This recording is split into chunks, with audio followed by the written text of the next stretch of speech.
Okay, so it is 3 a.m. UK time, and I just want to comment a little bit on the Singapore summit, the Trump Kim summit. Um, I'm going to try and keep this quite brief. What I'm going to do is just show you directly the TV screen going through various networks, and I've put it on mute so as not to be a distraction.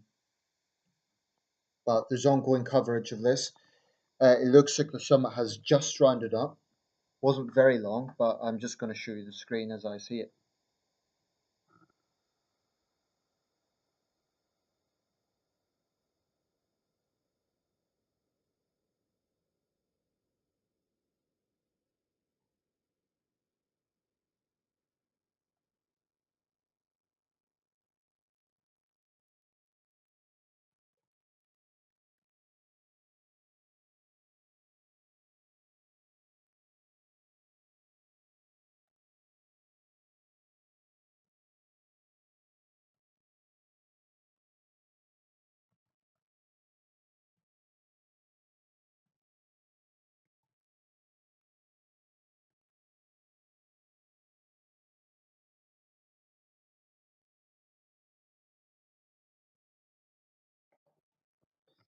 So there you have it. It's obviously being widely covered on international networks. I didn't want to talk over that simply because when I talk from the side, it's inaudible.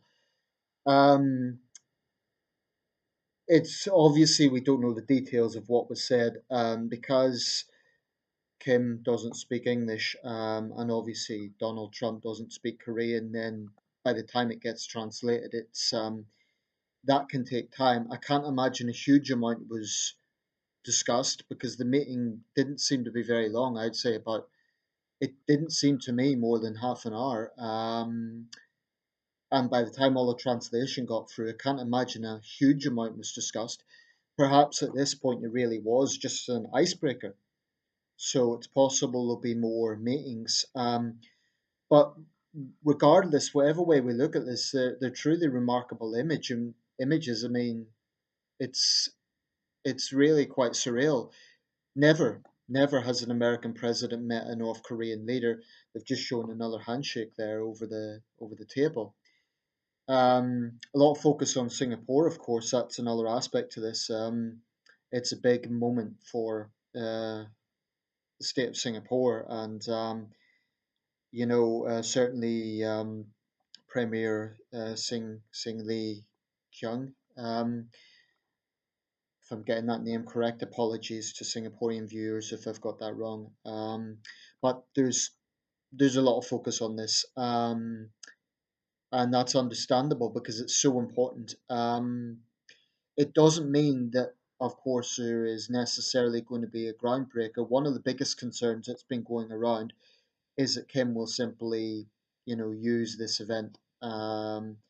I think only time will tell. Certainly, there's no doubt that it will be presented in the North as a coup d'etat for Kim, and it'll be the dear leader, the great leader, the great comrade has brought the American imperialists to the table. I'm sure it will be, you know, distorted that way. Um, Earlier, I was pretty critical of Trump and the isolationist moves he's making, but it's hard not to have some respect for him for taking this gamble. It may be just quickly.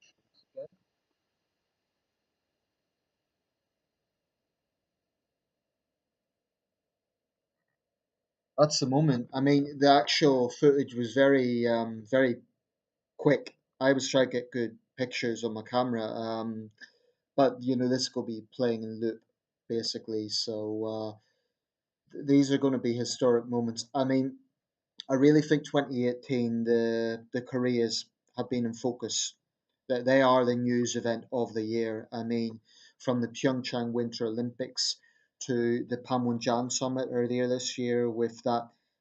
I mean, the incredible footage of President Moon and President Kim meeting, and now this. It really has been the year of the Koreas, so to speak.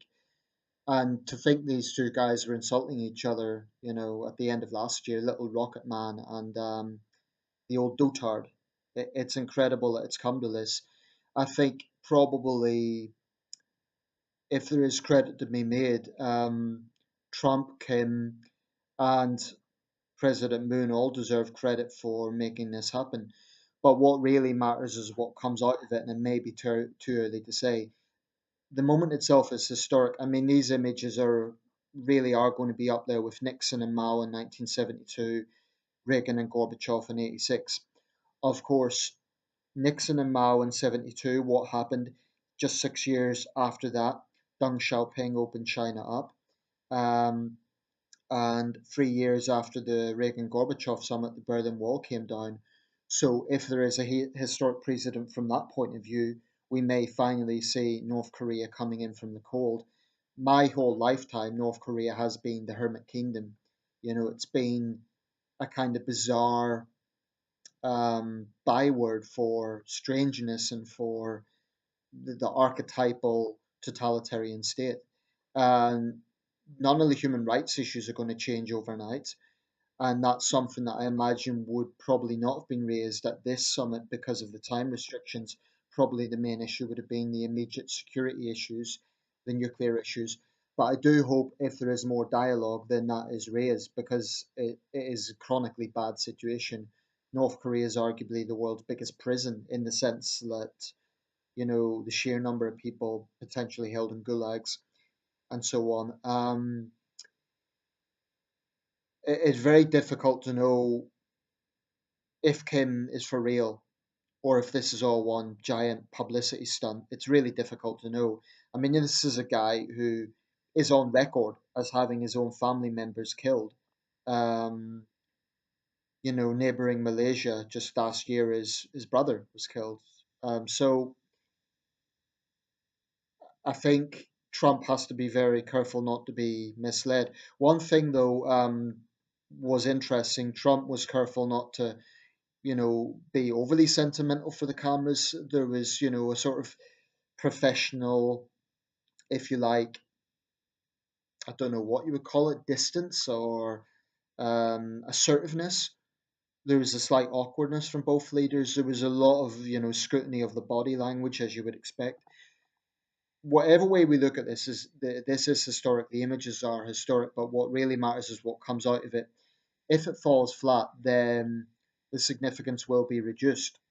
Obviously, if something good comes out of it, that can only be a good thing. That has to be welcomed, and it will be one of the major positive aspects of the Trump presidency. But only time will tell, and I just hope for the best.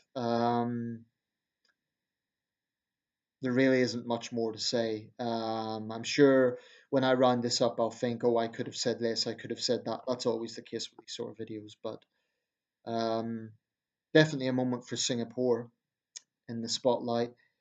And I'll leave it there. Thanks for watching.